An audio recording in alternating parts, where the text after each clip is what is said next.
Good evening, everybody. It's Monday night, and it's time for a nervous chat.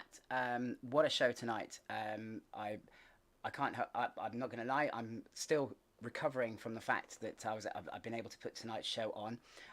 Slightly bowled over by the generosity of the people involved tonight. Um, as some of you may know, I quite recently took part in a theme park challenge day, and basically that challenge is what has led to tonight being possible. So I'm going to run you the little VT in a minute of what happened that day, and obviously how it led to what we did. First of all, I'm just going to welcome people in the live chat. Dave's Adventures, Dave, thanks for joining tonight, Dave. Lovely to see you. Oscar's Airtime, my top moderator, thank you very much for joining, and always being there to support. Kessia, well known to everybody. Liz, thanks for joining tonight. Lovely to see you. Just going through.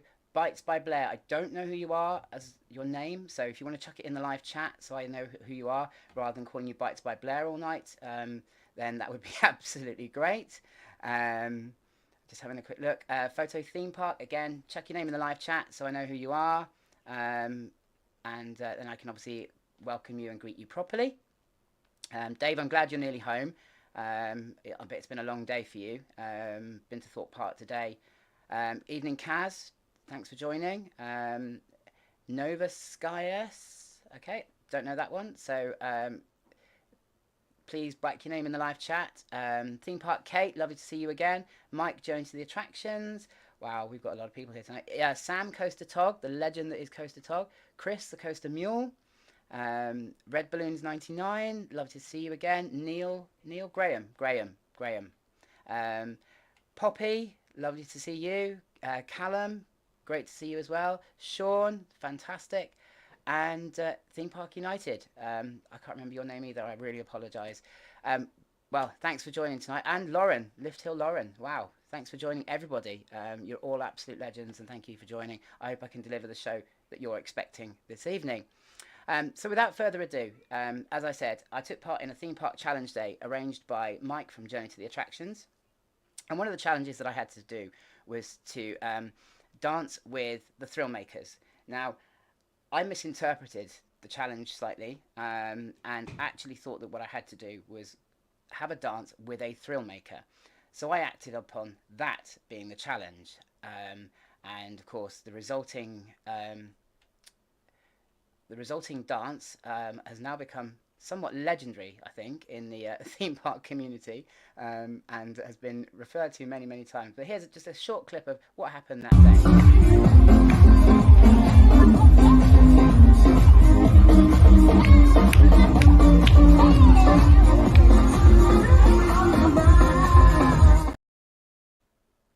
So there we go, yes. And of course, the ThrillMaker that day that was willing to put themselves out there and teach this old rhythmless man to dance was, of course, Vanessa. So let me first of all bring Vanessa in. I'm just going to change the layout a little bit, so I'm going to shrink. It'll just make it a lot easier. Good evening, Vanessa. Hello. How are you doing? I'm very well, thank you. How about you? I'm good. Have you recovered from that awful dance experience yet? Honestly, it was so long ago. It's what I do every day. I'm just glad that I was able to do it with you. It was brilliant, and obviously, you know, I'm glad that I then reached out to you, and you know, and obviously we've spoken, and obviously, and now we're here and we're doing all this. So of course, Vanessa isn't the only thrill maker from Thorpe Park. The next one I'm going to bring in is someone who many of you are probably quite familiar with. And that is, of course, Luke. Hi. Good evening, Luke. How you doing? Good evening. I'm good, thank you. How are you? I'm very well, thank you. Thanks for joining us tonight. It's okay. It's my pleasure. Right, next up we have the absolutely amazing Cara. Hi. Hey, how you doing? I'm good, thank you. How are you? Fantastic. Yeah, I'm good. And then last but by no means least, the absolutely amazing Mia. Hello. How you doing? I'm doing good. How are you? Yeah, I'm good. You found some headphones? Yeah, I did. It's also very bright somehow. But Have I you got, don't know what's have you going got on a there. window behind you? Yeah, I closed the blinds because it was really Wow. bright, but don't know. Don't worry about it. Don't worry about it. Well, I suppose we've got to start off right from go, and sort of understand how you all ended up. That sounds really bad, but how you've all come to work at Thorpe Park. What brought you to Thorpe Park? Well, I was on Um, a gap year, so I wanted to find something that I could still be performing with. So I said to my friend, I said I've always wanted to act in Fright Nights, so let's give it a go. And I absolutely loved it. So I auditioned for seasonal, and then thankfully I got it. But yeah, that's how I got here. That's amazing. Cara, you've been at Thorpe Park for a little bit longer, haven't you? I have, Is yeah. this your So second season? this is prior to working at Thorpe Park. My first time there was October 21 for Fright Nights' 20th birthday. Um, Prior to that, I'd worked at Legoland for 6 years, where I was unsuccessful for their singing and dancing shows that they had. I auditioned at the beginning of the 2022 season for their shows and roaming team, and I was successful, which was amazing. And I was there for the whole season from the beginning of March to Fright Nights, and then I came back for the audition this season and was lucky enough to be part of the ThrillMakers again. Fantastic. Luke, you've also been at Thorpe Park for a while, haven't you? I certainly know you from last year. Yes, yes. So I've actually been at Thorpe for now 6 years. I started when I was 15 in retail. I was there for 2 years. Then I joined admissions for 2 years. And then I just thought I want to get back out into performing, and like COVID hit. So I didn't really do any performing. And I was like, Mardi Gras coming up. I want to be part of a new event. And then I auditioned, got it. And then I've been in admissions for since then. So I did Mardi Gras, Carnival, Oktoberfest, Fright Nights, my first one, and then re-auditioned this year for seasonal and got seasonal. Fantastic. And Vanessa, I think, are you the most recent addition to the group? Yes, I think so. I got it right. I was in my third year of dance college, and by that time everyone's like, "Oh my god, what do I do next after I graduate?" And then I usually when I describe where I come from, no one really knows where Staines is unless you mention Thorpe Park. So I was thinking like, oh, hang on, there's scare actors at Thorpe Park, aren't there? I had no idea about all the events that go on and the dances. So then I applied for Fright Nights. I was on Darren Brown's Ghost Train and The Walking Dead 2022 Fright Nights. And then that's when I discovered shows like Lamity and Birthday Bash. And I was like, oh, I really want to do that. And then that's how I found myself doing ThrillMakers and Mardi Gras this year. Because ThrillMakers is there was ThrillMakers last year, I think, but I don't think it was as big a thing, was it? No. It Definitely wasn't. Roaming troupe, wasn't it, if I remember correctly? Yeah, we had a stage, but it wasn't like it was. If you've been to Mardi Gras, it's similar to like the platforms that are behind the benches. So it wasn't very raised up, very high. It wasn't like a set proper stage vibe, but it was still a stage. But they've definitely solidified it more because last year was the first year. It was the first year for the ThrillMakers. It was the first year for the events. And I feel like everything that they went through last year, it was really finding its feet. So already with ThrillMakers this season and Mardi Gras, you can see the elevation that's come from it. And it's amazing to see it grow and just be so fun. As Lauren's just said, about Thorpe Park pulling through on entertainment finally, I can certainly echo that because last year I attended every single one of the events that they did, and you could tell that they were quite new events, and the park wasn't entirely sold on them. It was sort of like we're dabbling in this a little bit, but we're not totally committed to it because then if it fails, we can just sort of pull the plug quite quickly.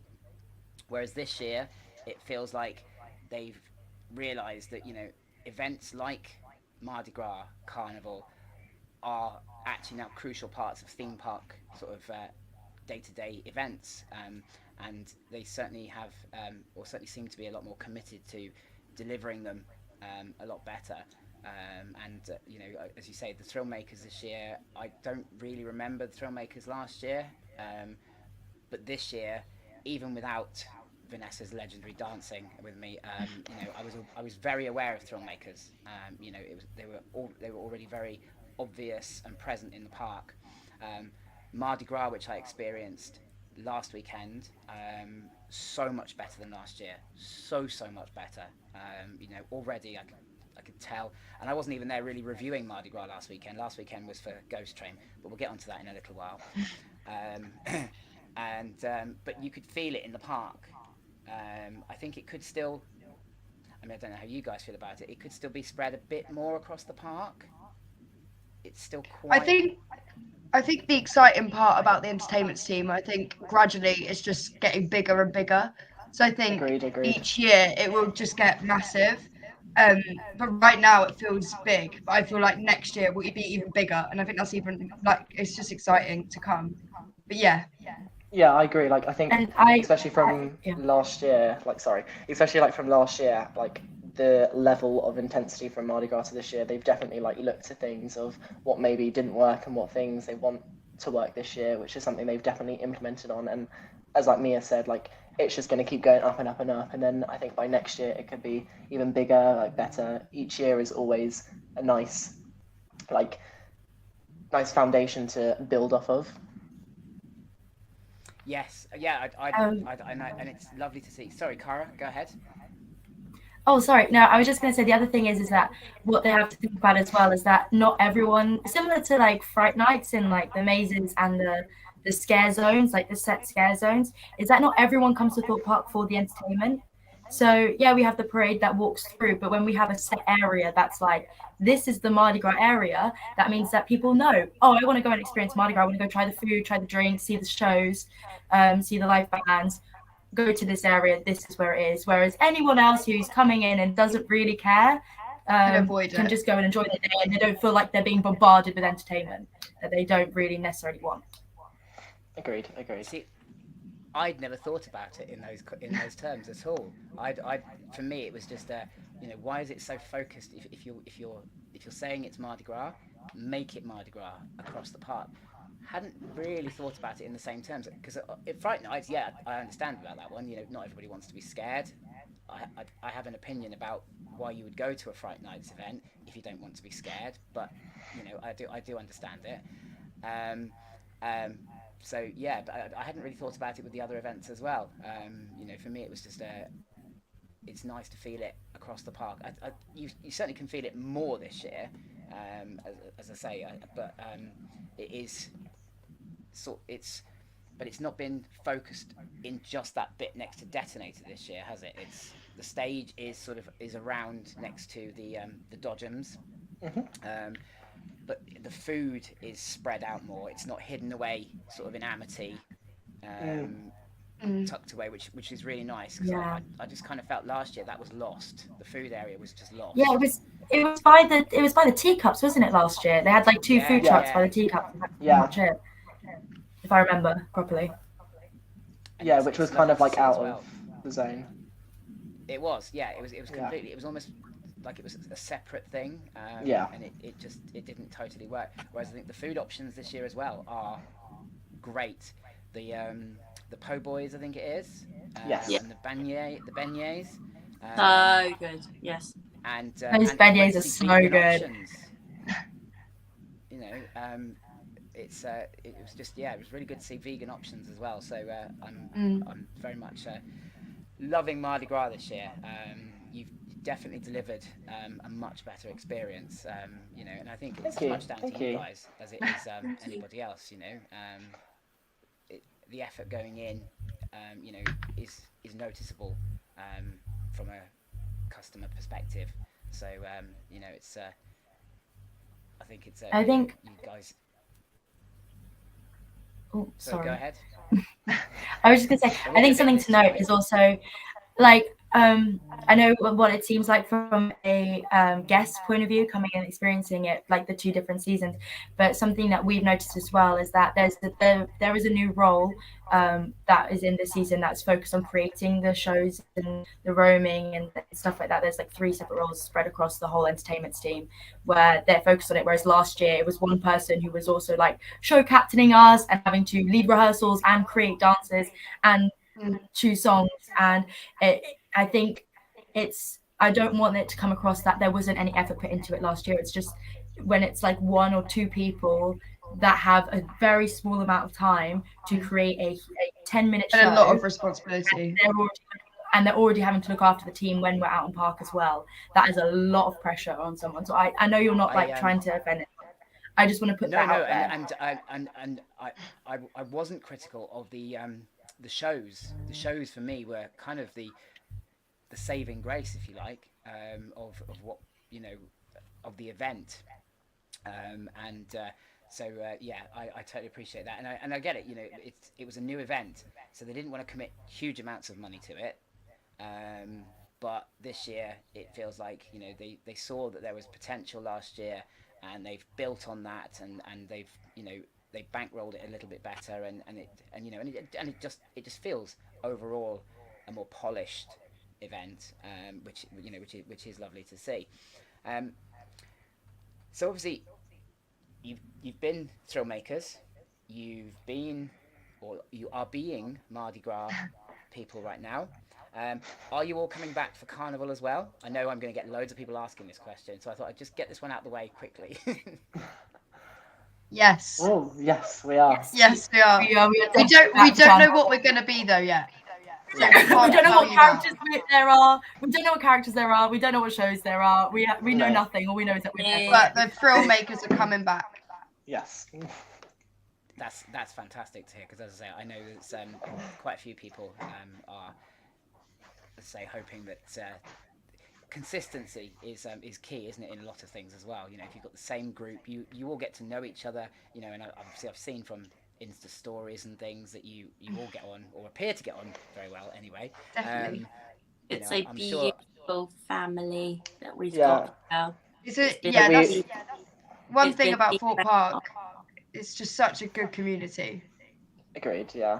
Like, we just had a bunch of new people start with us in Mardi Gras, and straight away everyone's how we took on with each other, how we helped each other, became this massive group and family. It meant a lot to us who started with ThrillMakers as well, because we allowed this massive group to come in with us and create this massive, more branch of an entertainment family, which we hope to continue on with the rest of the season with them as well.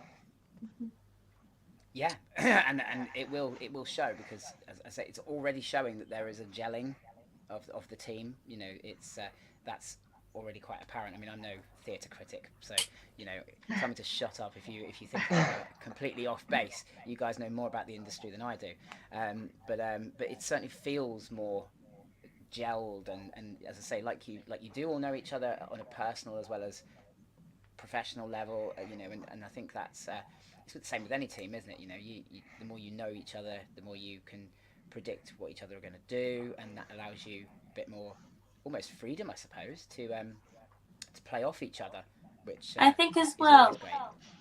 I think as well with this relationship dynamic that we have found with us ThrillMakers and Mardi Gras, it definitely picks up when, say, if one person's feeling low, we can rely on each other to have that energy to bring each other up, which is a great thing to be in this sort of environment, which I can thank all my fellow ThrillMakers for. Yeah.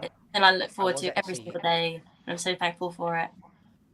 I was actually going to say to you, there must be some days where, coming with that energy that you need to bring every day is hard. We're all human. There's Monday nights where I've sat down in this chair with that camera and gone, right, push through. I've got to push through. I've got to have energy. And I'm sure there are some days where you guys must find it really hard, because you're. I mean, I sit here and talk. You guys have to dance and engage with people, and that must be really difficult when you're on a bit of a tired day. Yeah, I can say that like in the last couple of days I've been quite knackered. But I'm alright. I'm fine. I think yesterday I came into work and I was so tired, but everyone was like so just like helping to like make me laugh, get me pumped for the day. Like it was, and by the time we walked out for the first parade, I was giggling and laughing because someone stepped on a flag and it was making me laugh. Um, and like it's stuff like that that make me so grateful to be part of this team. Like the amount of times where I have not been feeling great, because we're all human, we have bad days. Yeah. And this team have been so supportive, and they have been there to hold my hand and to um, get me through those really hard days, so that I can come back in the next day and feel so much better. And they know that I would be there for them in a heartbeat if they need me. Not only that, like the people that we work with, like our management, like our coordinators, our event supervisors, like Yes. they are people that are Mm. literally there with us every single day, as well as just our performers, always looking out for us when we're having a bad day. They make sure that something is put on hold that they might be working really hard on for, say, new events or something for the day. They will put that on hold to make sure that their performers are feeling up to standard and up, like, where they need to be for that day. And it's something that I appreciate, coming into work, knowing that I can go in feeling safe and knowing that I can go to any of my management or any one of my friends and just be like, I'm having a bad day. Like, I just need someone to talk to. And no matter what, no matter person or who I go to in that day, I know that I'm going to be able to have that conversation. It's just something in this entertainment industry that I think is so important. And it's something that I value so much when I'm coming into work so much. I think as well, we're at work more than our own homes, so we literally see each other more than our own family sometimes. And I think what I've noticed is people pick up if you're in a bad mood. Like, you don't even have to say anything, like not even in a bad mood, but just not feeling yourself, because we know each other so well, and you can just be like, "Are you all right?" Like, you just know when people aren't, and then you just feel so supported, honestly.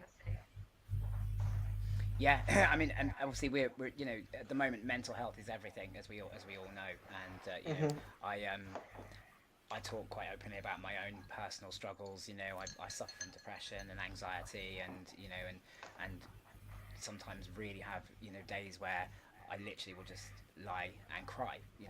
It's one of those things, and I don't hide it because I spent a lot of years hiding it because it wasn't cool to talk about it.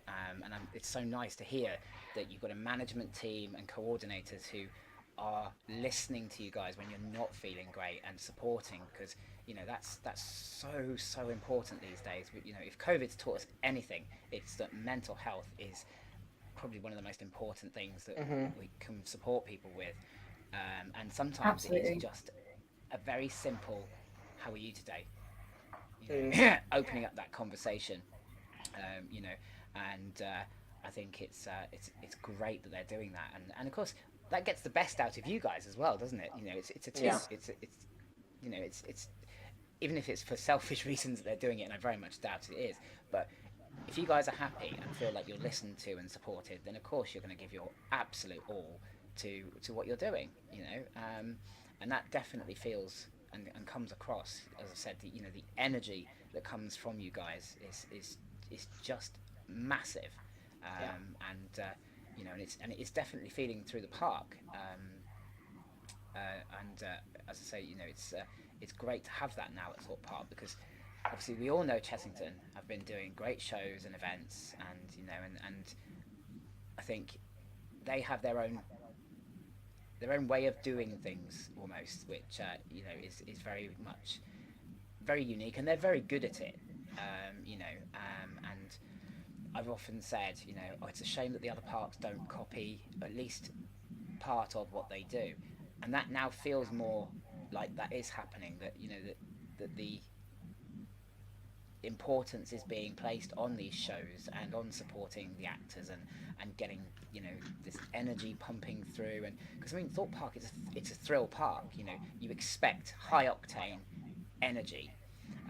And so I suppose that must put a massive pressure on you guys to be in a park that is so intense anyway. I think personally for me, sometimes I actually forget that I'm at a theme park. I know it's probably like weird to say like when we're surrounded by the rides all day and all that, but when I'm like on the stage and I'm performing and like interacting with some of the kids, some of the adults, like teenagers, I actually sometimes forget that I'm actually in a theme park and there's rides around me. And sometimes I also go home and I'm like, that's my job. I go to a theme park to perform whilst people are on rides and screaming and having a blast. I think because it's also like an adrenaline when we're out there. Like Yeah. our main focus is to give our all, like give our performance. Like that's what our mind is set to. So like everything around us kind of just is phased. Like if I was to go in and always say to myself, we're at a theme park, I think I would then remember I'm at a theme park, if that makes sense. Yeah, I get that. It's you know, the theme park is your stage, isn't it, essentially? And Yeah. so, you know, yeah, it's I can understand that, and I'm sure being able to phase it out is a real bonus, because yeah, as I said, I imagine it would get quite intense at times. Yeah. Like definitely over Fright Nights, sometimes it can get a bit overstimulating for people because there's so much going on. So it's easy to just kind of zone out and then forget about it as well, which I think is really good for us to be able to do. No, that's brilliant. So obviously with all these events, and I think Vanessa, have you done a full season yet, or you just this is your first season? Yep, this is my first season. So maybe not so relevant to you, but the other three of you, if you had to choose one event that, you know, if somebody said to you, you can only keep one of the Thorpe Park events, which one would you keep? I'll give Fright you my Nights. answer. I mean, my honest answer. it kind of has to be Fright Fright Nights, doesn't it? It has to be 100%. Fright Night. It has to be Fright Nights. Are you joking? Can 100%. I clarify, because Fright Nights is something that's happened for so long, can we exclude Fright Nights? Like, can we? Do you know? Yeah, I think that's fair, Luke. Actually, yeah. To be fair, I wasn't here all season last year. I only came for Bozos at Carnival, so I can only comment on Bozos and Carnival and Fright Nights. But we're not allowed to pick Fright Nights, so I guess Carnival. I think I would probably choose Carnival as well, purely because, and we were actually speaking about this, is the characters that there are in Carnival. Obviously, I don't know for this Carnival, but last Carnival, we've had very, very set characters that were very like strong to roam and interact with people. And like that then adds another element of like doing the singing, doing the dancing. It then is when you are out having that roaming time, you have a set character that you know, like, this is me. I'm playing Cupcake, who has no idea what's going on, and she's just there to have a great time and eat her pick and mix. It just makes the interaction so much more precious with people. Yeah, I must admit, I'm going to agree with you over the Carnival thing. I really enjoyed Carnival. It was partly Fright Nights light, wasn't it? With obviously Breakout of Bozos being a sort of it's like a slightly less scary scare maze, if you like. You know, and the idea that there was two sets of performers. Was it the junkyard performers? Yes. The junkyard, yeah. And you know, and as you say, the roaming acting was brilliant. I remember sitting in the stand, and mime artist came over and tried to do a card trick without speaking, and I mean that must have been, you know, I didn't get it. I'll be honest, I didn't. Probably was me. The amount of times that I had to speak for the mimes when doing a card trick, Luke would be like, "Come here," trying to tell me to come here, sit down, and be like, "Speak." I'm like, "Okay, we're gonna do a card trick. What's happening?" Yeah, for like Carnival, it was like, because if I was to keep one of the events, it would definitely be for Carnival for me, because obviously I've not had proper training in like acting and performing, so having Carnival, it really opened my wide range of roaming skills and like improv, and like being a mime, like, because I was one of the mimes, I was that set character, I was able to learn new things, and I learned so many new magic tricks as a mime as I would do as a normal person. It shocked me, and there were so many good times that I had with these cards, and people loved it because it was so unexpected, a mime coming up and trying to do magic tricks or do a card reading. And it was just something I loved about Carnival, because there was a bit more of a free reign of some of the improv things that we could do as these characters. Agreed, absolutely agreed. As I said, when I was approached by the mime artist to do this card trick, I mean, it put a massive smile on my face, purely because they made me feel incredibly stupid, because I had no idea what was going on, and I was desperately trying to play along, and this poor girl was desperately trying to perform this trick, but she needed my interaction, and I just had no idea what it was I was meant to do. But it was still brilliant. I still absolutely loved it, and I remember I was there on a very sunny day, and of course the great thing about Carnival is it falls around my birthday as well. So Oh, that was my experience was going there for my birthday, and Carnival, and yeah, it just made the day absolutely fantastic for me. I really really enjoyed it, and I think for me that was definitely the best event. And I would actually choose Carnival, controversial, over Fright Nights Wow. personally. I had more fun at Carnival, because there were many different layers to it. You could go and have a bit of a scare at Bozo's, you know, but you could also have all the fun of the magic and the the dancing and the hula hooping. If I remember correctly, was up on the stage, and yes, all these yes. things going on, and it was just Like, absolutely, hula. yeah, it was amazing. And then, as you say, people.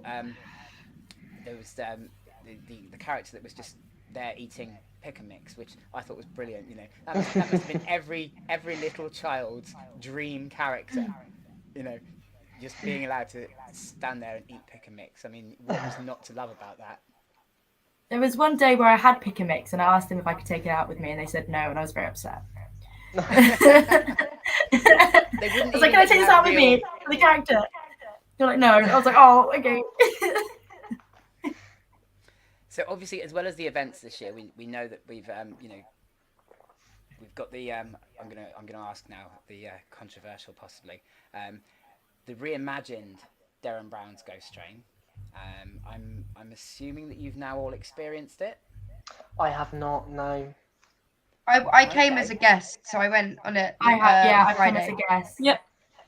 Yeah, I did it. I've done it on Saturday. What are your feelings about it? I think actually, Cara, I saw you on Saturday queue for it, and then Yes. unfortunately we weren't allowed to go in because they were trying to there was some last minute sort of tweaking that needed to be done, so we all got sent away again, and then came Yes. back about an hour later. But yeah, so what do you think about it? I loved it. I thought it was great. I was on edge the whole time, and I actually, one of my best friends is one of the actors in it, so I went in with her, and she knew everything that was going to happen, so she was laughing at me the whole time. But I felt really on edge. I really liked it. I thought the scenery was great in the crypt. Yeah, I really liked it. Yeah, that crypt scene. Oh my god! The I walked lighting. in. I was with Eleanor, who's in funk, and then also with Blair and Sky, who are watching. Hi, and I walked in, and we all Blair and Sky had already been in, but me and Elle walked in, and we were like, oh my god, because Elle worked in Darren last year, and we were just so taken back by this set. It's so incredible. Obviously, the performances were amazing. Yeah. These guys are so talented, and it was, oh my gosh, we were just because we weren't allowed to know anything. No, during rehearsals. completely NDA'd. Everything was They NDA'd. were completely NDA'd. We were not allowed to know anything. Some people it still was- don't know anything. Yeah, Me, people I who don't know haven't anything. had a chance. People who haven't had a chance to come through as a guest yet haven't seen it. They don't know it. They might have heard little bits of script here and there, but no one knows the actual story unless you've gone to experience it. I think I was slightly underwhelmed by it. Maybe I came in expecting too much. So I'm going to go on Saturday. I'm back at Thorpe Park again, and I'm going to do it again. And I'm going to go in without any expectation this time, because I think, it's very easy to go in thinking, oh, this is going to be amazing, or it's going to be this, or it's going to be that, and to, unfortunately, it probably didn't help the fact that I'd queued up initially and it didn't open on time, so that slightly, slight swings of bias straight away. So I'm going to come back and I'm going to do it again, and I'm going to re-review it. Part of the problem for me was obviously what you're saying about, the people who've never done it don't know the story. I came out, and if you'd have asked me what was the story, I don't think I could have told you, which I don't know whether that was just that I didn't take it in enough. I was trying to, or maybe I tried to take in too much and lost the story a little bit. But it just felt a little bit complicated for me. But as I said, I'm going to go back because I'm a great believer in give everything a second go. I think definitely go in next time without thinking about it, or maybe like not with a negative set, because obviously like as you said, like you queued and then you left and then it already like put that impression on you. I think definitely if you were going round with already on that's already on your mind, so you're not really going to pay attention. Yeah, absolutely. Like it's like the normal like day-to-day things. Like when you have a negative mindset to something, it's going to be negative. So I definitely think like when you go in there the next time, go in like more aware of it. I think because from like what I've heard, it's absolutely amazing. It's one of the best things I think attractions have been able to have done, and like they put so much hard work and everything. I definitely think that you'll enjoy it the next time if it has more of a positive mind to it.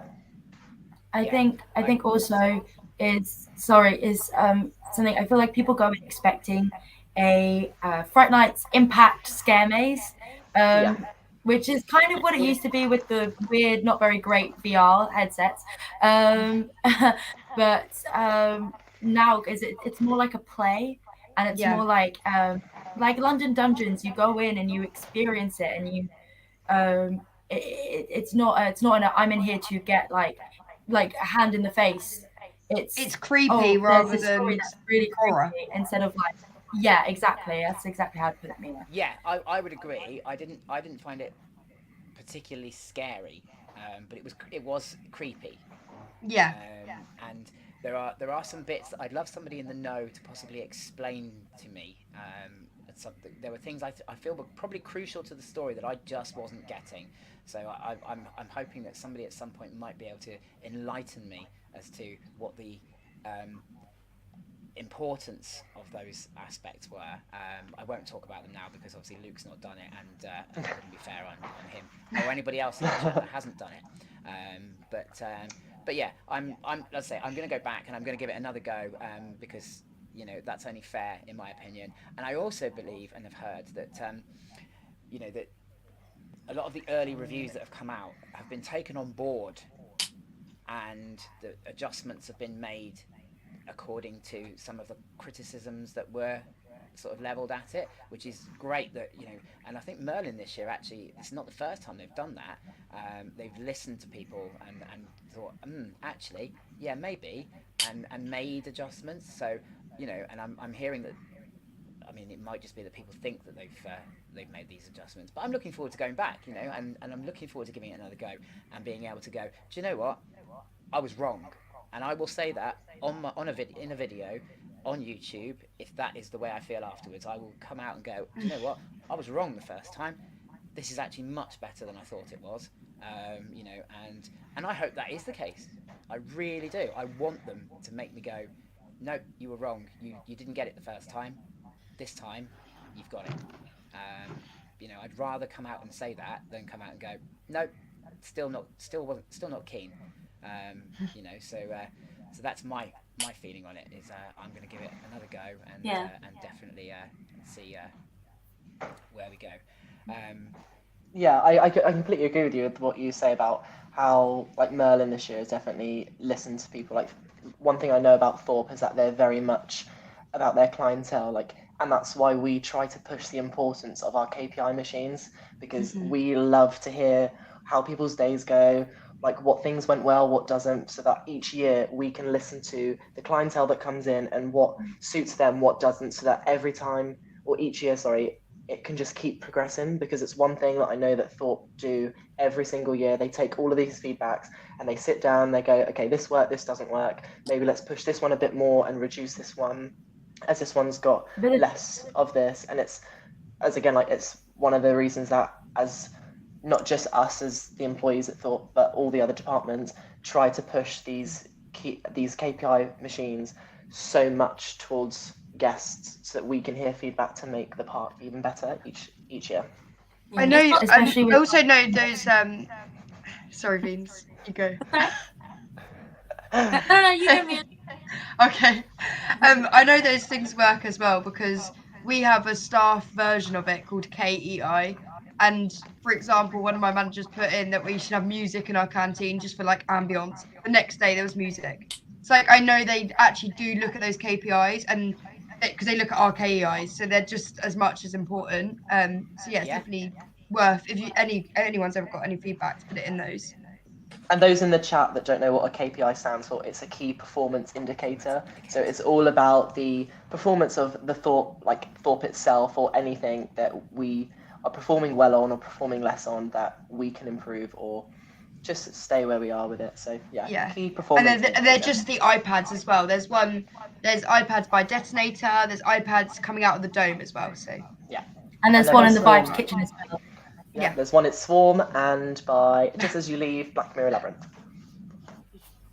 There we go, guys. So anybody wants to give Thorpe Park their feedback, that's the way to do it, and it is being listened to. You know, which is obviously great to hear from a consumer perspective. I was just giggling there, Luke, because I used to work for a company called Republic. I was a store manager for a clothing company called Republic, and we used to hate those 3 letters. Whenever the area manager would come and go, it's KPI time, we'd be like, oh no, because it was a bashing tool. It wasn't a feedback tool. It was a bashing tool for managers back then. So just hearing those 3 letters just made me chuckle because of that. So obviously Carnival next, and then obviously we're into Fright Nights again. And Fright Nights is going to be quite different this year, isn't it? Because I mean, obviously we don't know anything about mazes, but obviously what's pretty certain is that Creek Freak is probably gone, and I suspect, personally, I think they'll probably keep hold of the cinema, because the pattern seems to be 3-year cycles, doesn't it, for scare mazes? But it is quite exciting to see what they're planning on doing and where, because obviously with Old Town gone, that means that they're going to have to bring the scare mazes, I suppose, more into the park. I think something to note from Fright Nights, and I'm going to say this now, and hopefully enough people are hearing this. We do not know anything until those trailers come out. Nothing. We know nothing. Trailers. We speculate all the time.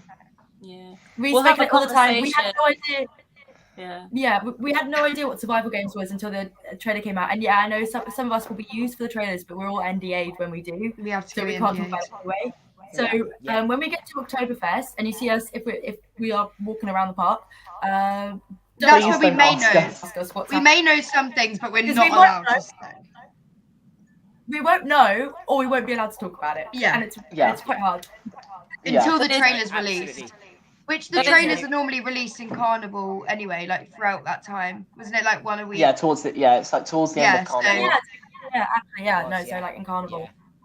It's But we got a lot of it last year. Like, do you know what's coming back for Fright Nights? And we're like, do you? Yeah. Like the best way to go about it as well is like treat us exactly how you guys are as like the viewers and the guests. We are on the same page and on the same level as you, that we have no idea what's coming back, what's not coming back. Like we have no idea ourselves, and it makes it really exciting for us because we find out exactly the same time as you guys do, which makes that bond and connection between us as employees and performers and you guys as guests, because we get to experience it together rather than us already knowing.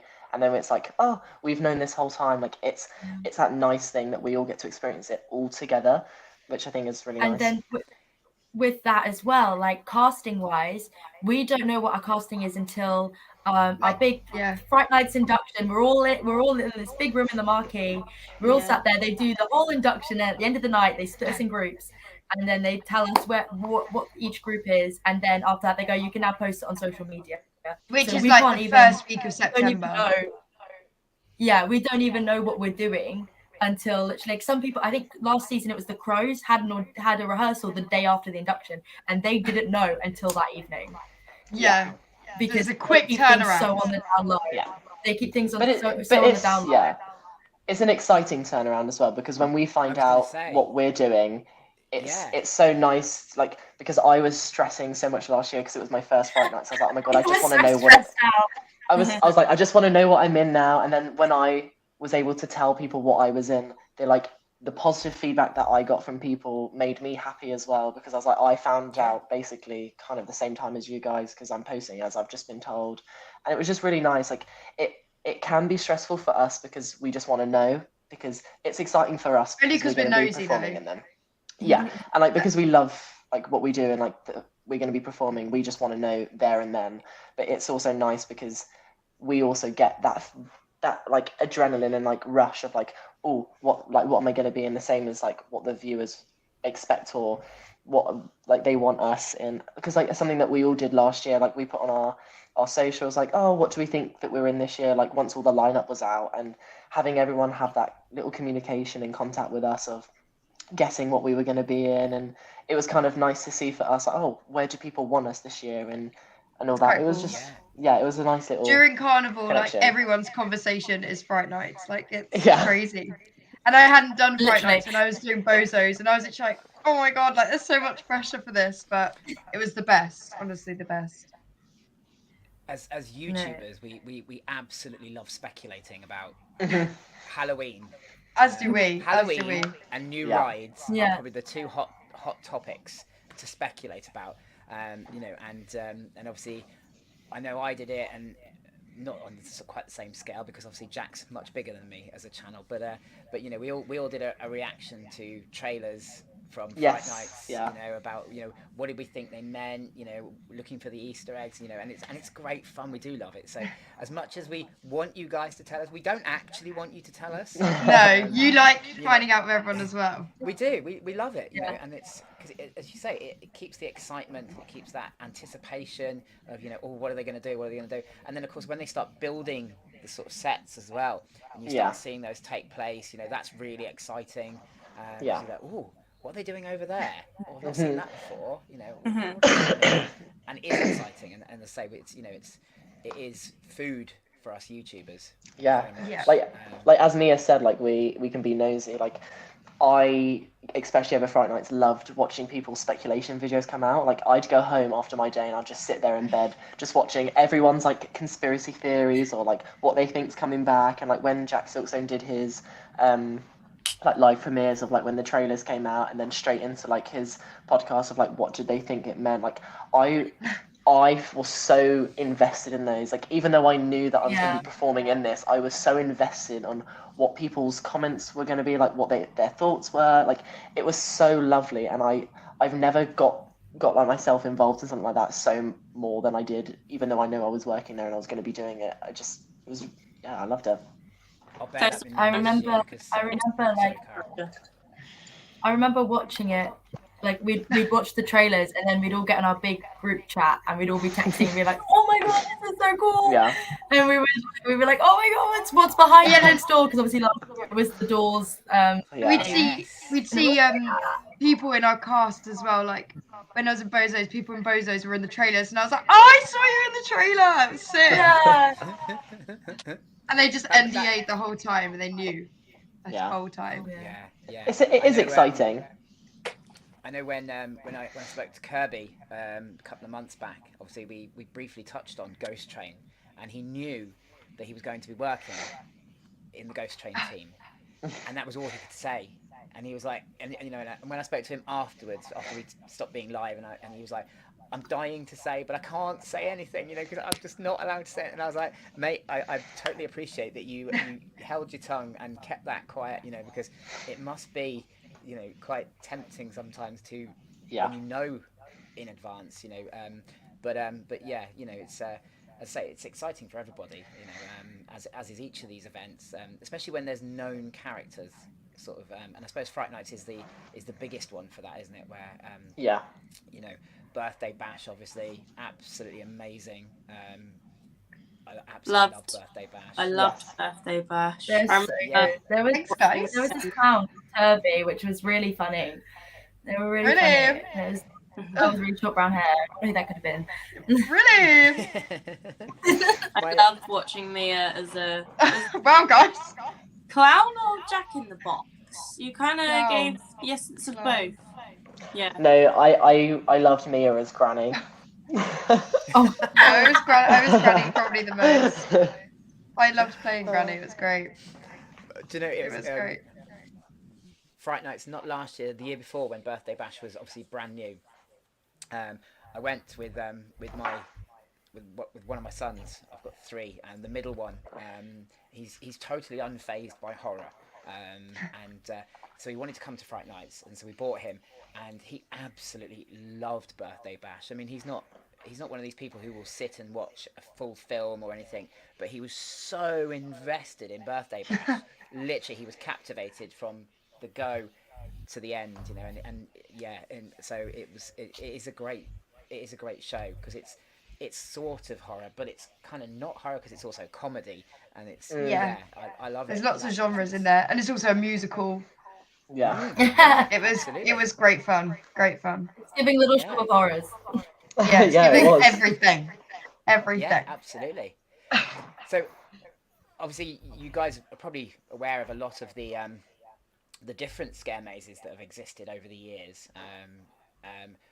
Is there a favourite amongst Big Top. yourselves? Big Top. Well, Platform Everybody- 15 I love is clowns. definitely close to my heart.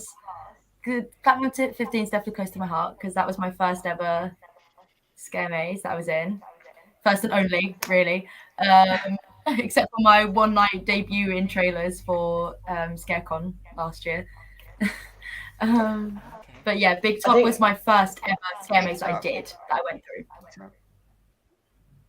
I think mine will have to be Creep Freak Massacre, because in 2021 I was a senior host in admissions, and I got to look after the entire cast, and the maze itself, and I made such a good family and such a good bond, and it's one of the reasons why I wanted to join Ents as well. So for me, it would definitely be Creek. They became my little family, and every day they would always be like, "Are you with us today? With us today?" And the days when I wasn't, when they all used to get upset and stuff because they just wanted me to be at the maze, it made me feel special. And at the end, they gave me this massive card, they gave me a pin badge, and they gave me a little tiny chainsaw keychain as well, which I have at home. But yeah, it was definitely Creek. Does it ever? You may not have even ever thought about it, but obviously, from within the theme park community, do you guys realise that obviously there's a lot of people out there that absolutely idolise you, and especially younger theme park enthusiasts? I mean, I could reel you off a list of names of people I know that absolutely idolise you guys. Do you? I know it's going off on a bit of a tangent here, but it just occurred to me then, and I do this all the time. I apologise. Do you sometimes feel that there's a pressure to be those idols? No, I love it when they're in. When they're in, it's people to talk to, because you get to know people. They come. Some people come every week, and you do honestly really get to know people. This is some people's happy place. It's a lot of people's happy place. So it's nice to be a part of that. And as soon as you've done a show and you see someone in the audience, you race towards them because you know that you've got on with them well before, so you know it's gonna roll. So yeah, it's nice seeing them. Yeah, no, I agree. It doesn't create a pressure on us at all. When they come in, we have kind of more of a storyline.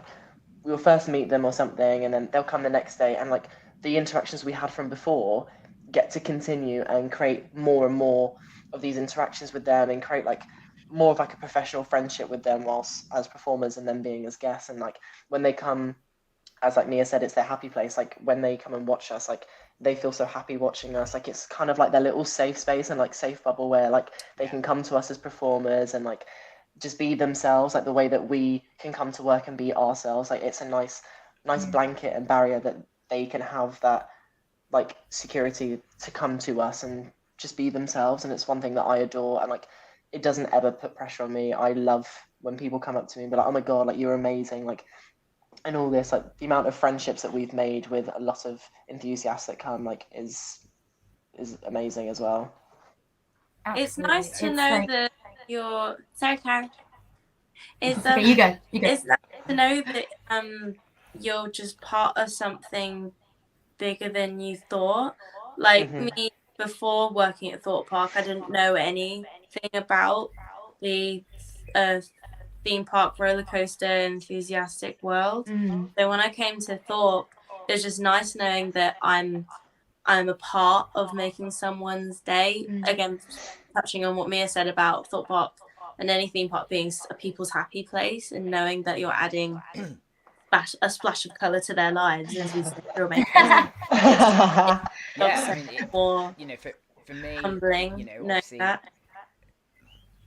it is about the rides, but having you guys there as well actually elevates that for me. You know, it's so it's my happy place, and I'd be happy there if there wasn't any events on, but I'm happier when a carnival parade, you know, comes around, or Mardi Gras, or you know, it just makes me go, oh, this is cool, you know, and you know, so it does elevate that for me certainly, and yeah, so I think it's nice to know that that's the way you guys perceive it as well. Absolutely, it's wonderful to see you guys there, because I think Mia kind of touched on it.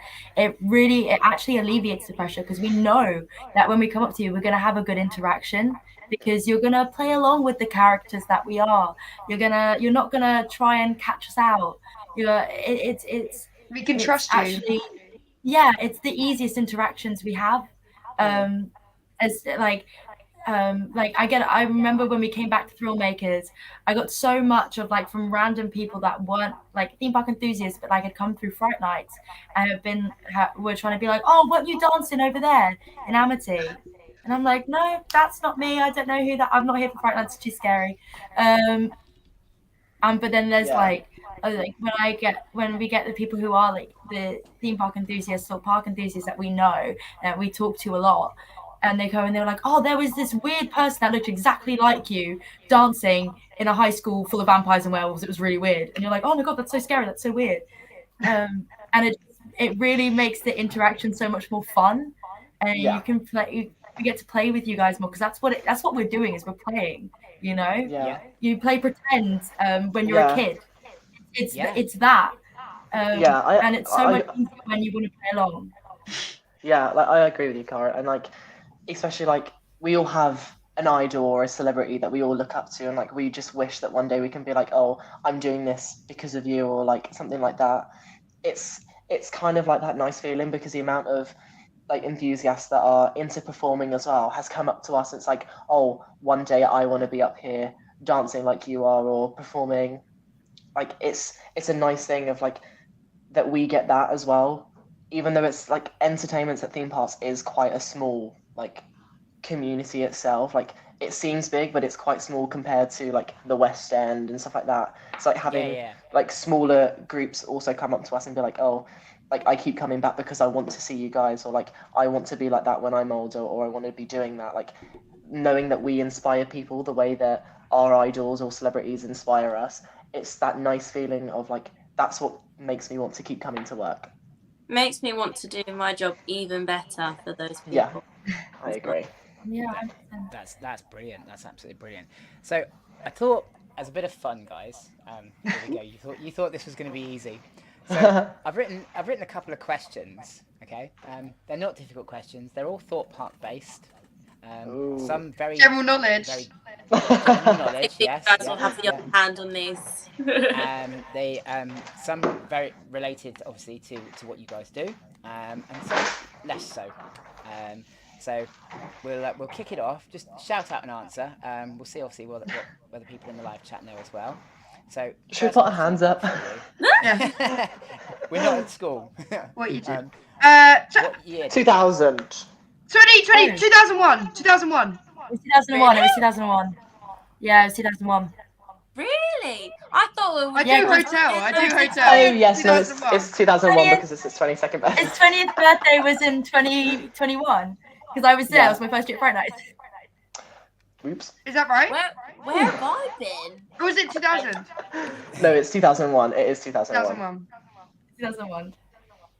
I trust your answer over the answer I've got because obviously you're so convinced there. The answer that I found online when I was looking into this actually was 2002. No. It's I 2001 questioned because that. Yeah, and I questioned Yeah. it when I did the maths, but that came from an official Google. Thorpe Park thing, so maybe theirs is wrong as well. So, and I trust you We'll- guys. You're we'll the write a actors. KEI. Send us a link to the website. We'll note it down. Yeah, definitely. I'm hoping that this one's right then as well because obviously this came from the same place. What year did the Big Top Scare Maze first feature? 2015. 15, yeah, 2015. 2013. Yeah, 20. I want to say I don't 2015. know. The Big Top Scare Maze. Yes, we know. Poor Vanessa. I really feel for you. I am sorry. Like, The answer that's right. was- I've done it. Yay! Yay! Well done. Yeah, Big Top, very popular scare maze. Here's one that's a bit more general, I suppose. One of my favourite rides at Thorpe Park, flat rides anyway. Where was Samurai Chessington. located before Thorpe? Chessington. Ooh, he's straight in there. Really? I did That's not so know that. niche. I did not know that. Did not know I that. hate samurai. I love Samurai. I love it. No, I it's a absolutely love it. ragdoll simulator. It's a ragdoll simulator. I hate it. I love Put it. me on a roller coaster. I love roller coasters. I'm not a flat ride galley. I don't like Rush. I don't like Detonator. But put me on Saw all day, every day. I could do it. I only know that one because my parents went on it in Chessington and my dad tried to flip my mum's shoe off when they was on Samurai. That's So a I know great that story one. to have about it, though, That's isn't so it? niche, That you've got that connection to the ride. Yeah. Next up, what 3 rides were Loggers located Leap. in Old Town before Project Loggers Exodus Leap, came? Rocky Express. Timber Tug. Yeah. Tippertug, yeah. I've It got is. Loggers Leap as a fridge. I wouldn't have got Timber Tug, to be fair. I didn't even know that existed. And Lumber Jump, Lumber Jump. actually. Oh, yes. Oh, really? Not Loggers Leap? Yeah, Yes, Loggers so Leap was Lumber already Jump. gone. Lumber Wow. Jump is now High Striker, which is High next Striker, to Storm's yeah. Edge Oh, okay. Oh, And yeah. Timber Tugboat is now at Chessington. Trawler Trouble at Chessington. Yeah. Which I was And pleased Rocky to see that they Express. didn't. R.I.P. That's so cool how they just I pick know. it up from the ground and just take it. Yeah, they've Doesn't got work strong like that, members of Mia. staff that literally just picked it up and took it over. It was, I it love was great. that. I really It's not a respect game it. of Sims, Mia. And a really nice, easy one just to finish it off. My favourite roller coaster. 2005? 2007? Oh, 7 seems right. I know Saw I don't- opened 2009. I know that. 9, yeah, 2009, sure. I'm going 2009. 14. No, it was definitely before 2000. 2014, Vina, before. 2006. Oh, 2006, yeah. All right, I was Wow. one off. I was one Yeah, off. me too. I was 2005. yeah, I me was too. I the No, saw it was just a bit of fun. I just thought, you know what, we'll throw it in. I appreciate, obviously, it is an hour. If any of you need to go or rush off or whatever, I'm going to just see if anybody in the live chat has any Yeah, of questions course. now. Yeah. Sure. That's not Fire If away. I've got anybody no has plans. any questions for tonight's guests, now is your Fire chance away. to Fire away. fire away. First question I'm going to ask is, each of you, what's your favourite roller coaster? So, Not, Saw. not necessarily at Thorpe, but across the country. Swarm. Saw. Saw. so Saw. Does anyone want to know a fun fact about Swarm? no. Go on, I'm I'm joking. always up Go for on learning then. facts. Every morning, engineers butter Swarm to make it smooth. He's lying. That's not real. That's not real. Luke, that sounds like the kind of Shut up. Shut up. falsehoods I often drop into group chats, and some of my friends do as well, to see how many people will actually bite. Yeah. I'm trying to choose between Swarm and Nemesis. This is just based Really? on Nemesis. Yeah. Actually, can I change my answer? Huh? Can I change my No. answer? I want to say The Walking Dead because, especially when I'm an actor in there, it's a really nice experience. Oh. Oh yeah, especially I when think, Luke's in there. It's great. Yeah, it's great. It's very scary. Walking Dead is only really brilliant when there are actors in there. Yeah, the actors in there are incredible. It's They're- quite poor when they're not. My wife loved it when it was X No Way Out because it went backwards. Oh yeah, yeah. Yes, And yes. you do hear a lot of people with that nostalgia. We wish it still went backwards. But yeah, it's right. So let's have a little look here. If Swarm Sorry, go on. went backwards, still, if you could still go on Swarm like facing backwards, would be my favorite ride because that is what got me like into rides. Was going on that ride backwards. Oh, that's a good question from Sophia Park Adventures. What would be your dream Yes. past maze to go in Big or top. work in? Big top. I think mine would be Bloody Valentine. Ooh, okay. Yeah. Just because I never got to Oh. experience it and I heard so many good things about it, I feel like I wanted to be in it to experience it that way. Or Saw the I'm not maze. gonna lie. I think I'd want to do Creek Massacre only because I never actually got to experience it. I actually never got to go through Creek Massacre. Yeah, same But as I- me. But like when I came like last season in Fright Nights, when I was like thinking about like my top 3, Creek was up there, like roaming or maze, like it was Yeah. up there. I up until last year, obviously I mean I don't know how much of my background you guys know. The reason I started my YouTube and everything was because up until 2021 really, I was absolutely terrified of roller coasters. I'm terrified of most things to be fair, but roller coasters, scare mazes, so this has been my journey to conquering those fears. And so last year was the first Fright Nights I'd ever done properly with scare mazes. And I'm kind of glad I did because obviously I got to experience Creek Freak and in its final year because everybody had raved about it, and I must admit it was a lot of fun. I wouldn't say it was terribly scary, but it was a lot of fun being chased around by people by chainsaw wielding people, screaming at me. It was it was a lot of fun, and I came out like laughing about it, which probably necessarily wasn't the point, but it was great. I really enjoyed it. So I'm glad I got to do That's that. the adrenaline. So, Yeah. Cara, I think you have missed out there, and I it's Yeah, I didn't go very for it sad. either.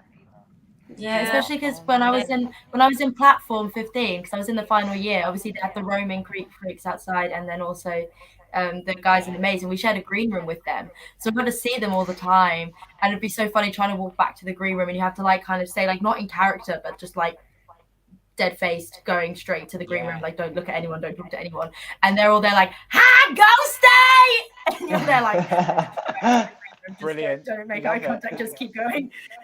Like that leads into Adventure Times. How do we stay in It character does. all How do day? you stay in character all day? Or do you have to? Especially, yeah. Well, so we do have to. Do you stay a mime all day, Luke? Do you stay a mime all day and not speak? I have a funny story going on to the mimes, but especially with our ThrillMakers, like it's easy for us to stay in character because it's an extension of ourselves. Like ThrillMakers is very much hype men of Thorpe Park, so it's very much us, like very much hyped. So it's so easy to stay in character for ThrillMakers. However, it is such a challenge staying in characters as other like things. Like for example, in Carnival, I was a mime, so I wasn't able to speak on park at all, and it was so difficult. And I do have a funny story of when I broke character.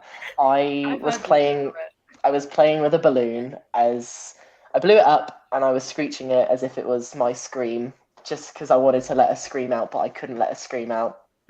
Yeah. And it accidentally slipped out of my hand and then hit a guest. And I thought it was so funny. I broke character and went, "Ha!" and then realised I wasn't meant to speak. And I had to just, I just had to close my mouth and I just trotted away. Love it. That is my funny story about being a mime. That's brilliant. I love that. I absolutely love that. But yeah, it's very difficult to stay in character, but it's worth it at the end of the day when we get through it because of the amount of interactions and memories that we make. Like a lot of the people don't understand how hard a lot of the times it is for us to stay in character. So at the end of the day, when we get back into our green room and we're finished, it's like we got through that day and we're always really proud of ourselves, always. Yeah. Lauren wants to know if you're going to pose for her at Fright Nights. If you're in Fright Nights, she needs some Always, scary Lauren. shots. Oh Of yeah. course. Yeah, if you've got Of a camera, course. we're posing. Yeah. Lauren is a Camera's legend. there, I we're- love Lauren. Yes. Absolutely No love matter Why wait for no, Fright Night? Come tomorrow. no matter where we are or what character we are, we will make sure that we pose in character for that camera. Us as performers love to get photos because it also captures the memories for us, because we're obviously Yeah. not allowed to take our phones out on park because obviously we're characters. So being able to see photos taken of us capturing those memories that we can't capture ourselves means something more to us than I think a lot of people realise. I have a lot of theme park Callum, if anyone's heard of him. I have a lot of his photos up on my wall in my room Yeah. because they're got- key memories of mine that mean a lot. And theme park Noah, like, he takes so many photos of us. He Noah. comes in and like they're really nice memories for us to keep and hold on to as well. So we appreciate when people take photos.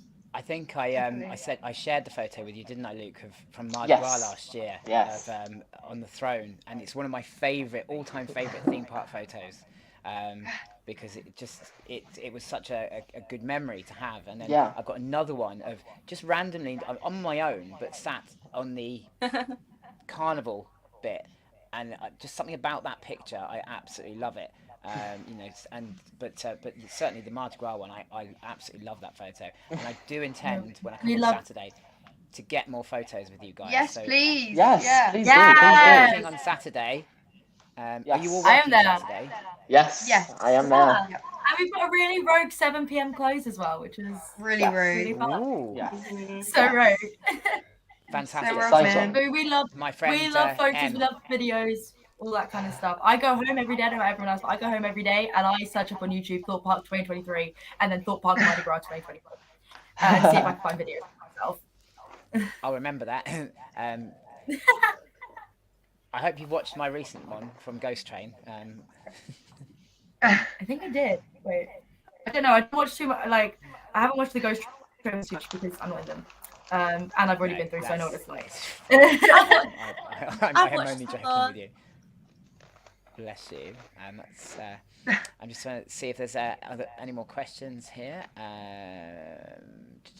Em's got a question from Oscar's Airtime. Would you like to see a scare zone maze at Project Exodus when it opens? Oh, good question, Em. Ooh. That would be I interesting. think I would really like don't know to. I would like to, but I don't know Yeah. what the theme of it is. Like, what do we know? We know it's gold. We don't even know anything about the rides. That's what we got. That's all NDAs. So we say NDA, we don't know anything. No, but people do know things. People do know things. Do they? Bible. I don't know. NDA. All I know is... Well, no, we don't know anything. But I feel like depending on what the theming is, if it works and it could be really sick, then absolutely, yeah, that'd be so cool, and it'd be good promotion for it as well. As Yeah. I was saying to you Yeah. earlier about, one of the things that YouTubers love is speculation about a new ride, and the sort of some of the speculation at the moment is that it's going to have an Egyptian sort of theme because that fits that's with the white cool. and the gold, Nice. and I think that's great potential for a scare maze, It's, mummies and Yeah. pyramids and that kind of thing. So Yeah, I love new that. characters. Yeah, I Yeah. personally think for Fright Nights, Thorpe should have more creature-esque things. Like, that's my personal preference, and like I love doing creature things. Like, some of the people in here have seen me in Walking Dead, like I've loved being a creature. I loved being Amity. Like, I like to be the inhumane things. So I would think if they had something Absolutely. creature-esque, I'd throw myself into that. Is the Yeah, story absolutely of same. the story of Moses in the Book of Exodus? Because if it is, then that Yes, I very think much- so. Yes. I believe so. Yes. I think. that would fit the Egyptian theme. Yeah. There's a lot of yeah. that linking in with the colouring and the name, and and I think it's it'll be interesting. Again, speculating, of course. We love it. We love a bit of speculation, but I certainly agree with you, Luke. The whole creature thing. I actually was disappointed last year that the swarm creatures were taken away. I quite liked them with the like claw like hands and that kind of thing. I think Yeah, that they was had quite like the good. long fingers, didn't they? Yeah. Oh, Wasn't that so was keen on the scary. wee drinkers. I've got to be honest. That was weird. I never and experienced Swarm, but and the tin hat It brigade. I always thought seemed that was a weird. bit. there is actually a video on my YouTube channel where I went into the tent to be interviewed for they were recruiting, weren't they, for people, survivors, I think it was, and I failed the interview, which was, I was gutted. I came out and they didn't Can't want me. And I survive. was Sorry. I was absolutely gutted. But yeah, and that was a lot of fun. And yeah, as you say, things like the crows, brilliant, creature-like. I know that it's probably gone now, but I absolutely loved Amity and Lycanthorpe. I'm a big vampire lover. I love anything to do with vampires and stuff. And so Amity was always my thing, and I absolutely loved it. It was brilliant, and it just it'll be sadly missed. Yeah. But it's I get that you can't keep dragging up the same old things, otherwise it just it becomes boring, doesn't it? And Gotta Yeah. keep things Yeah, fresh, I guys. I feel like it ended well with the whole like graduation theming of it last year. yeah, I feel like it did. Obviously, again, we don't know if they have decided to bring it back in a capacity. They could have turned around and be like, actually, no, we're We've going to got a bring back. roaming Or they could be like, moment. that's it. yeah, no, Like, absolutely, it could be. like Could we be. don't know, but personally, I feel like it was a good ending for it. Yeah. Yeah. And I feel like Luke definitely agrees with me on that one, because we would talk about it a lot. Because people would be like, "Oh no, I think it's going to come back," and then we're like, "No, it shouldn't. That was the end. High school's over. School's out for summer. School's out forever." Yeah. Sometimes the end needs to be the end, doesn't it? Yeah, We've I seen it in agree. movie franchises where the end is supposed to be the end, and then it's not the end because the franchise wants to make a few more, because there might be some more money involved, and and then you lose it, and you start diluting the original films or shows or whatever. So obviously Holly's asking Luke if you're going to be a junkyard clown again at Carnival. I know you can't say because you don't know yet. Holly, I don't know. I don't know. We don't even know if there are junkyard clowns. Yes, I mean, well, we know there's Carnival, obviously, but but we don't know we don't have no idea yet, do we? What that's going to look like. If the junkyard clowns do come back, I would love to be able to do that, because I would love to bring back the famous Pickles the clown. I would love to bring him back. Oh no, that voice was so jarring to listen to all day. It was my favourite. Dave from Dave's Adventures asking if you visited foreign parks, what's been your favourite foreign theme park? If you're obviously theme park people, you might not. The only one Anything I've been to is Disney.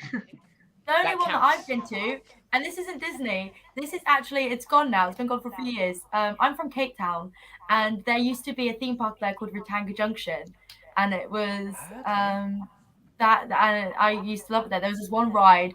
I can't remember what it was called, but it was like the train was shoes, and you were sat in shoes. I don't really understand. But it was like my first proper roller coaster that kind of went sideways enough to feel like you would go upside down, but you didn't. Because of like height restrictions and stuff, but like that was that. And I remember going on the Cobra, which is kind of like Nemesis in the same like structure, where you're like underneath. I don't know what it's called. I don't know the technical terms. I'm such a bad Thorpe Park worker. I remember going up for the first time, and you had to like walk through like, because it was Cobra themed, you had to walk through past like these snake tanks that they had, and they had snakes in them. And then you'd go on it, and I had my eyes closed for the whole time. I was so scared. Sounds good. Vanessa, have you been to any? I've only ever been to one other theme park, and other than abroad, I mean, to Universal Studios Singapore, and I've got a lovely memory of going on the Transformers ride, and just honestly, it was the most memorable because I had such a great time listening to my aunties scream and laugh in there.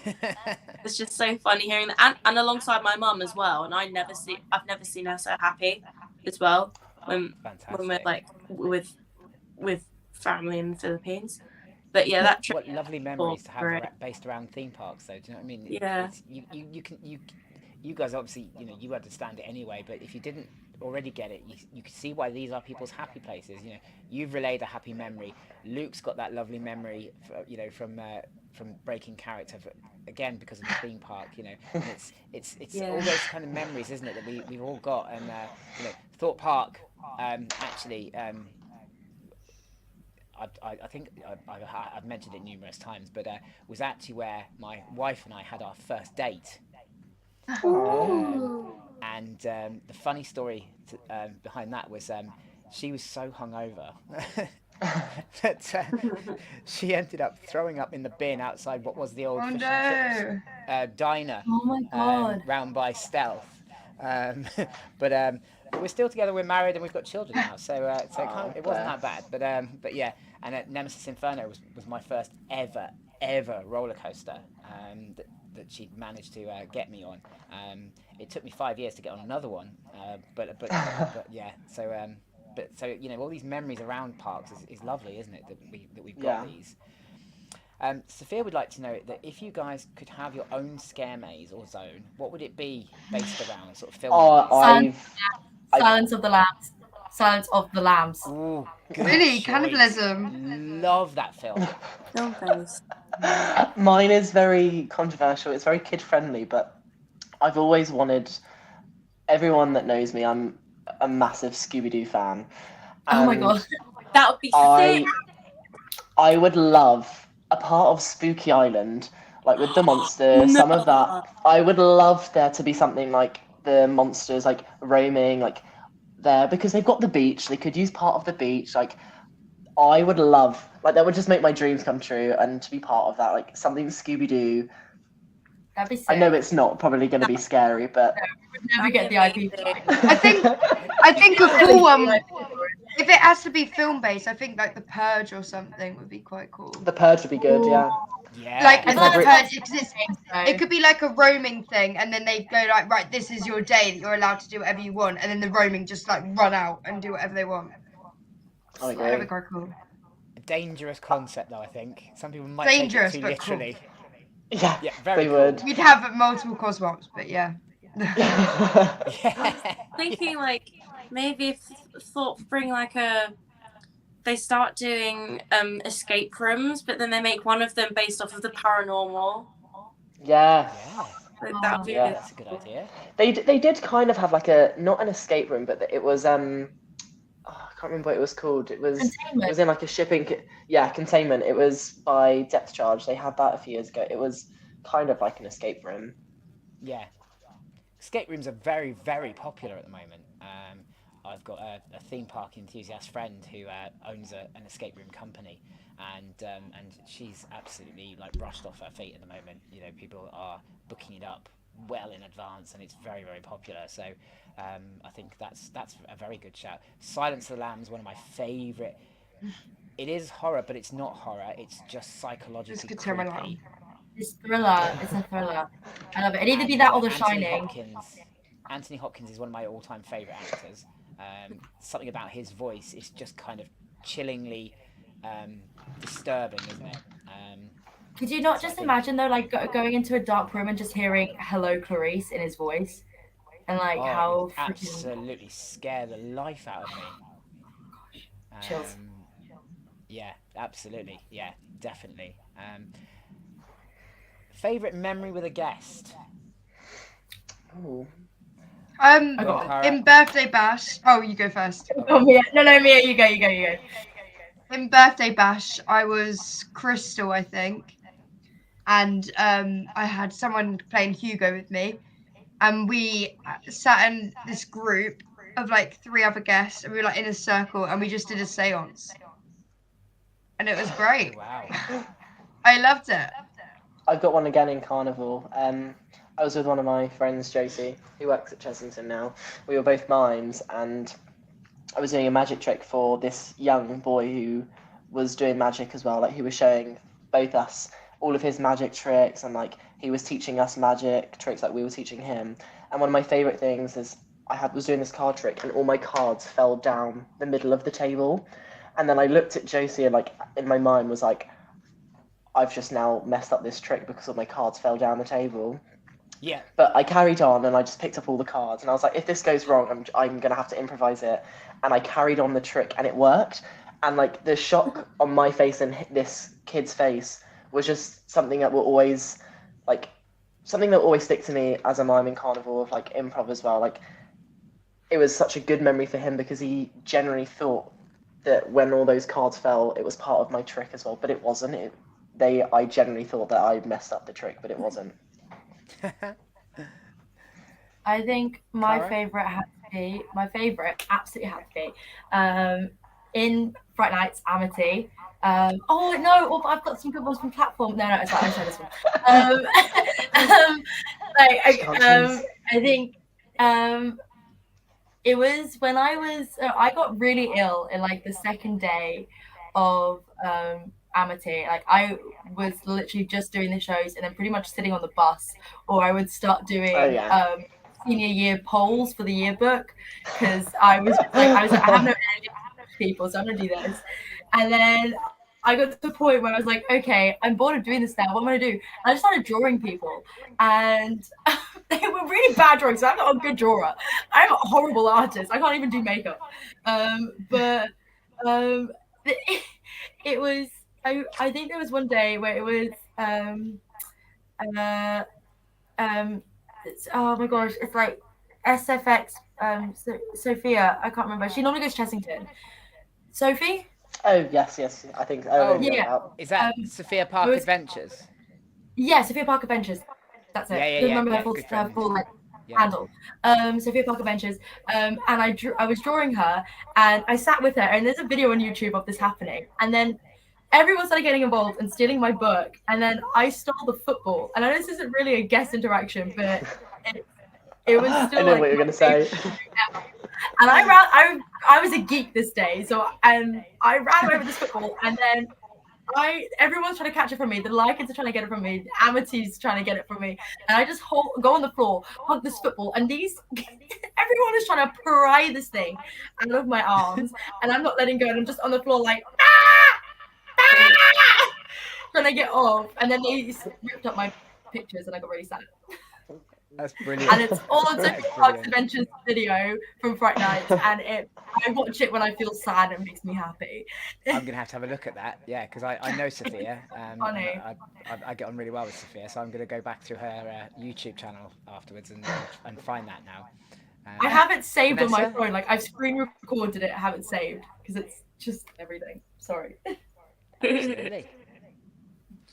Gonna say with mine, there are lots of interactions that I can say are like favorite moments, but one that comes to mind right now is back in ThrillMakers, like it was ages ago, but yeah, ThrillMakers.